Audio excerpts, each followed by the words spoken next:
Hello students, कैसे आप लोग। उम्मीद करती हूँ आप लोग अच्छे होंगे, अपनी अपनी पढ़ाई की तैयारी कर रहे होंगे। तो आज मैं बहुत दिनों के बाद थोड़ा सा आप लोगों के क्लास से लेकर वीडियो आई हूँ। तो ये जो मैं आज जो वीडियो लेकर आई हूँ ये क्लास 9 से है और क्लास 9 गद्य खंड से। गद्य खंड में पाठ का नाम है सांवले सपनों की याद। सांवले सपनों की जो याद पाठ है इसकी लेखक का नाम है जाबिर हुसैन। तो इस पाठ की कहानी मैं अभी आप लोगों को सुनाऊंगी और समझाऊंगी। यदि मेरी वीडियो अच्छी लगी तो आप लोग लाइक कीजिएगा, कमेंट कीजिएगा, सब्सक्राइब करना मत भूलिएगा।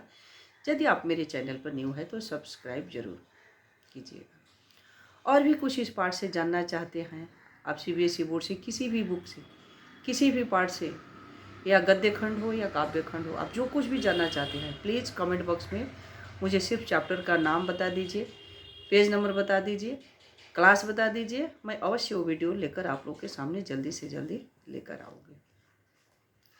तो ये है सांवले सपनों की याद। सांवले सपने की याद जो कविता है, कहानी है, इसके लेखक का नाम है जाबिर हुसैन। जाबिर हुसैन एक ऐसे व्यक्ति है जिसके व्यक्तित्व के बारे में इस पाठ में उकेरा गया है, जो बहुत ही पक्षी प्रेमी थे। वो उनको पक्षियों से इतना प्रेम था कि वह सोते उठते घूमते फिरते हमेशा पक्षियों के बारे में सोचते रहते थे। तो सांवले सपनों की जो कहानी है यह एक पक्षी प्रेमी सलीम अली के बारे में बताया गया है और उनके व्यक्तित्व के बारे में उजागर किया गया है। और जो सलीम अली है उन्हीं की प्रभाव चित्र इस पाठ में खींचा गया है। पाठ का जो सार है वो इस प्रकार है। सलीम अली एक अंतहीन यात्रा पर निकले थे। अंतहीन मतलब वो यात्रा कभी समाप्ति होने वाला नहीं था, ऐसी यात्रा पर उन्होंने निकले थे। सुनहरे पक्षियों के पंखों पर सांवले सपनों का एक झुंड सवार है। यह मौत की मौन वादियों में जा रहा है। ये कहाँ जा रहा है? मौत के मौन वादियों में जा रहा है। सलीम अली इसमें सबसे आगे है। वे सैलानियों की तरह, सैलानी किसे कहा जाता है? जो इधर से उधर लोग घूमने आते हैं, एक जगह से जो दूसरी जगह घूमने जाते हैं उसे सैलानी कहा जाता है, इंग्लिश में उसे टूरिस्ट कहा जाता है। तो वो लोग, उन्हीं लोगों के झुंड में सलीम अली घूमने के लिए निकले हैं और कुछ अपने पीठों पर बोझ लिए हुए हैं, मतलब कुछ अपनी ज़रूरत की सामानें बैग में भर के पीठ पर लिए हैं। अंतहीन यात्रा पर चल पड़े हैं लेखक। इस बार तो वे मानो शहर की भीड़ भाड़ जिंदगी से आखिरी बार चले हैं। कोई उन्हें वापस लौटा नहीं सकता है। मानो वे कोई पक्षी हो तो मौत की गोद में जा बसे। पक्षी प्रेमी सलीम अली इस बात से क्षुब्ध थे, क्षुब्ध मतलब व्यग्र थे, कि लोग पक्षियों को आदमी की नज़र से देखते हैं। यह आश्चर्य है, में पड़े हैं, क्षुब्ध हुए हैं कि लोग पक्षियों को आदमियों के नज़रों से देखते हैं। लोग जंगल, पहाड़ों, झरनों को भी आदमी की नज़रों से देखते हैं, परंतु कोई आदमी पक्षियों की आवाज़ का मधुर संगीत सुनकर अपने मन में रोमांच अनुभव क्यों नहीं कर सकता है। कवि कहते हैं कि यदि लोग पक्षियों को, पहाड़ों को, झरनों को, इंसानों को सब आदमी की नज़र से देखते हैं, तो फिर ये जो पंछियाँ की आवाज़ है, जो मधुर संगीत है, ये सुनकर अपने मन में रोमांच की अनुभव क्यों नहीं करते हैं। सांवले सपनों का महत्व समझाते हुए कवि लेखक कहते हैं कि पता नहीं कब कृष्ण ने वृंदावन में रास लीला गोप लीला, माखन लीला, बांसुरी वादन और वन विहार किया था। मतलब ये कब की बात है? हम लोग भी सुनते आए हैं, हमारे पूर्वज भी सुनते आए हैं, आज हमारे बच्चे भी सुन रहे हैं, कल को हमारे बच्चे के बच्चे होंगे वो भी सुनेंगे। ये सिर्फ सिर्फ सुना जा रहा है, महसूस किया जा रहा है। तो कभी कहते हैं कि पता नहीं कब कृष्ण ने वृंदावन में राम लीला, गोप लीला, माखन लीला, वासुरी वादन और वन विहार किया था।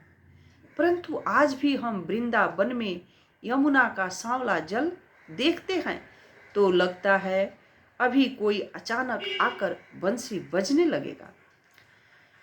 संगीत का जादू पूरी वाटिका पर छा जाएगा।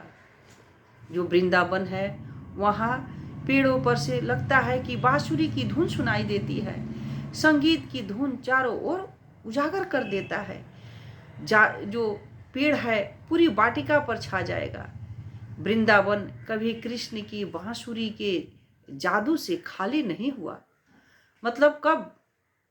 हमारे पूर्वज भी सुने हैं, हम भी सुन रहे हैं, हमारे बच्चे भी सुन रहे हैं, आने वाली पीढ़ी भी सुनेगी।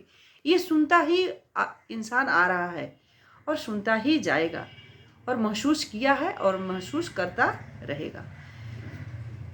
सलीम अली का व्यक्तित्व एक कमजोर काया वाले व्यक्ति थे, मतलब दुबले पतले इंसान थे। 100 वर्ष के होने में कुछ ही देर और बचा हुआ था। मतलब वो 100 साल के पूरे होने वाले थे, उसमें कुछ ही दिन और कम बचा हुआ था। लंबी यात्राओं ने उन्हें थका दिया था।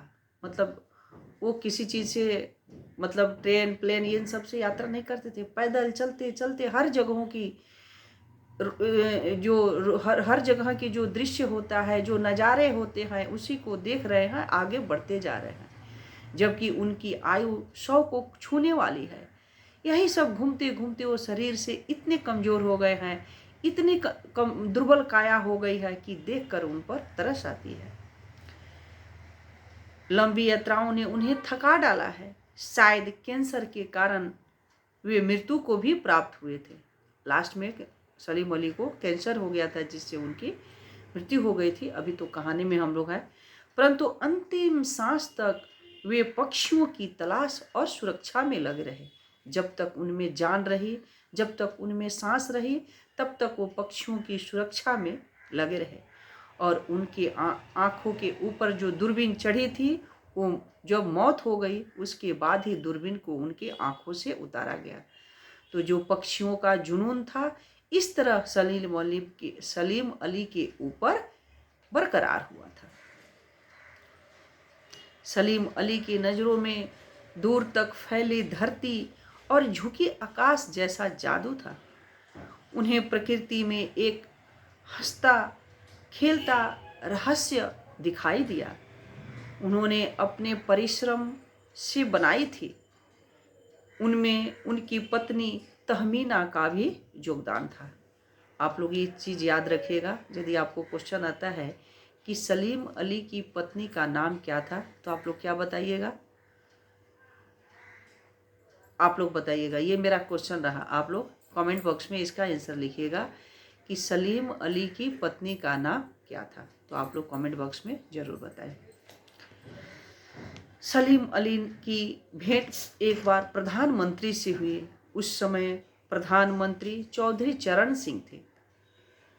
जब सलीम अली यात्रा पर निकले थे, पक्षियों के जुनून को देखते हुए समेटते हुए आगे बढ़ते जा रहे थे, उस समय हमारे देश के प्रधानमंत्री कौन थे? चौधरी चरण सिंह थे। वे एक बार चौधरी चरण सिंह से मिले। वे केरल की साइलेंट वैली को रेगिस्तानी हवा के झोंकों से बचाना चाहते थे। कौन कौन बचाना चाहते थे? हमारे सलीम अली।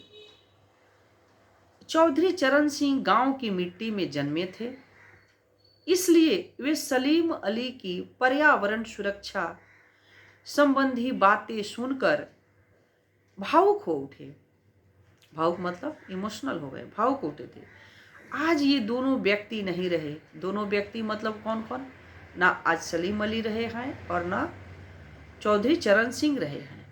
अब देखते हैं कि हिमालय और लद्दाख की बर्फीली ज़मीनों पर जीने वाली पक्षियों की चिंता कौन करेगा। मतलब न चौधरी चरण सिंह है, न सलीम अली है, फिर भी इस पृथ्वी पर जो जो पंछी हैं उनकी चिंता कौन करेगा।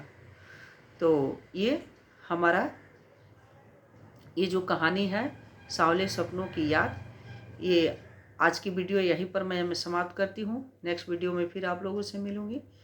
तो मेरे वीडियो को आप लोग लाइक कीजिएगा, कमेंट कीजिएगा और बीच में वीडियो को स्किप मत कीजिएगा। जब तक पूरा नहीं देखिएगा तब तक समझ में नहीं आएगा।